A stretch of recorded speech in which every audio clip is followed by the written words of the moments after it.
Hello everyone, welcome back to my channel, or welcome if you're new here. My name is Hiba, and here on my channel I cover recent missing person cases. If you're into that type of content, go ahead and subscribe. I would really appreciate it. Today's case was brought to my attention by one of you guys, so thank you. This case hasn't received nearly enough attention, so be sure to share this and help spread awareness. Although this only happened about a week ago, the details are very concerning, so let's go ahead and get into it. Kathleen Moore is a 34-year-old woman from Central Florida.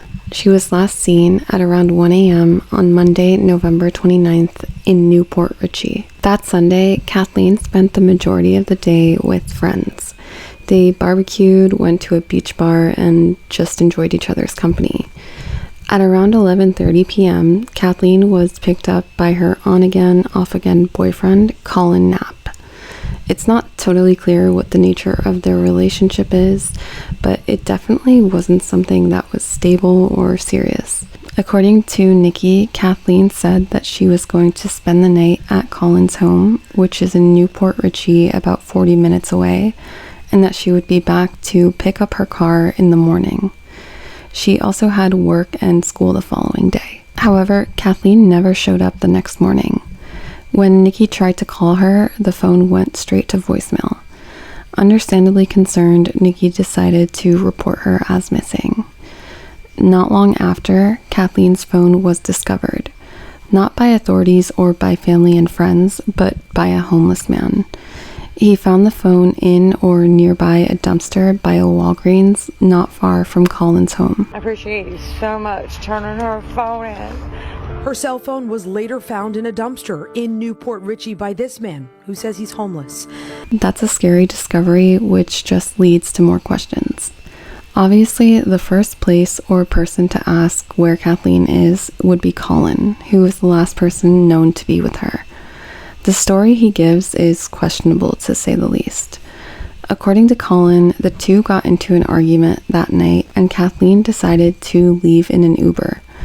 I've heard that Kathleen FaceTimed a friend at around 1 a.m. and also told them about some sort of altercation that happened.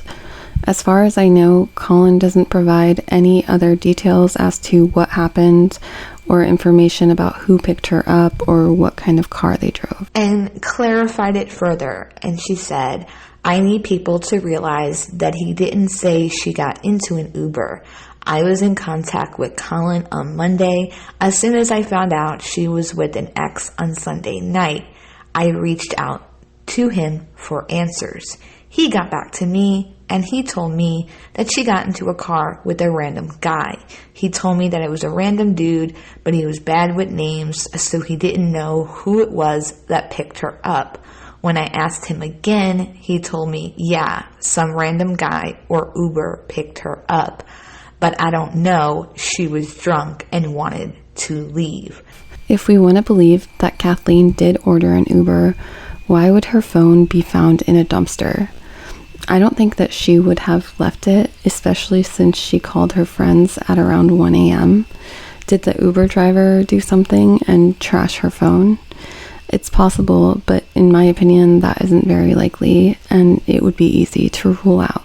Kathleen's phone is with law enforcement, so they should be able to quickly determine whether she actually ordered an Uber or not. Even if she did order an Uber and was somehow prevented from leaving or changed her mind, the app would show that the ride was canceled.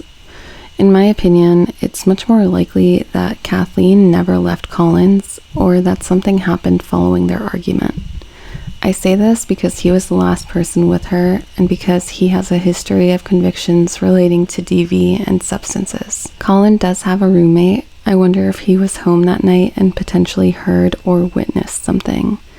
It's also possible that Kathleen never made it to Collin's place and that the two had an argument in the car which led to something happening, or that they did arrive at the home and then left and that something happened after. While Collin isn't considered a person of interest, his home has been searched. A landfill about 40 minutes away from his home in Spring Hill has also been searched due to a possible connection to Kathleen's disappearance. This is very concerning, especially because Collin has some sort of lawn care business. As far as I've seen, Collin has been completely silent about all of this. There was even a day or two where his truck wasn't seen at home and no one knew where he was. While the mainstream media has been mostly silent, there have been some very vocal activists. Some have even showed up to Collin's home to demand answers, including a journalist named Jonathan Richey and another one named Andrew Griffin. They're doing great work, and I'll include some clips that they've obtained with some of their interactions. I also know that prayer vigils are being held outside of Collin's home for Kathleen. This is the home of Collin Knapp. Collin Knapp, he owns CK2 Lawn Care Service. Kathleen was last seen with her boyfriend here at this home. I am going to knock on his door and ask him, where's Kathleen? Where's Kathleen? Collin, you here?